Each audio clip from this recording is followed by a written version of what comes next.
Scott Quigg has vowed to make Oscar Valdez regret the decision to ever choose him as an opponent. Valdez has been tipped for greatness after picking up the WBO featherweight title en route to a perfect 23-0 record, with 19 wins coming inside the distance.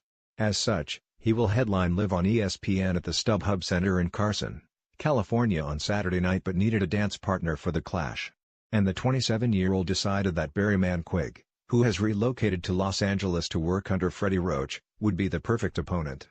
But Quigg, 29, is adamant that the undefeated world champion has made a serious mistake with his selection. He said, "Oscar has been built as the next featherweight star and he hasn't put a foot wrong.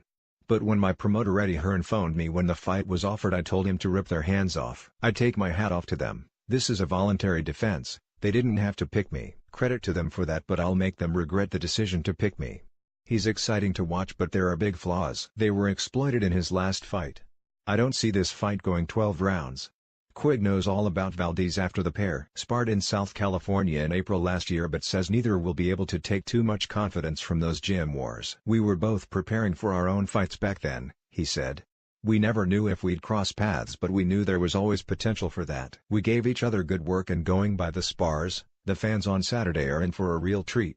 Valdez, for his part, conceded that he has selected a difficult opponent on purpose as he bids to prove himself as the #1 featherweight on the planet. The 27-year-old had to pick himself up off the floor in his last fight, when he was dropped by Genesis Cervania in the 4th round before coming back to win on points. Now the big punching Mexican is expecting another tough test from his English visitor.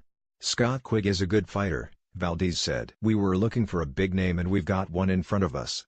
If you want to be considered the best, you have to fight the best. I think Quigg is one of the best fighters out there and we are not taking him lightly. I've been telling everybody that if the fight is anything like the sparring session, then you should expect fireworks. Scott Quigg is a great fighter and he proved that to me in that sparring session. I want proof to myself and to the world that I'm the best featherweight out there, and what better way than to beat a great fighter like Scott Quigg."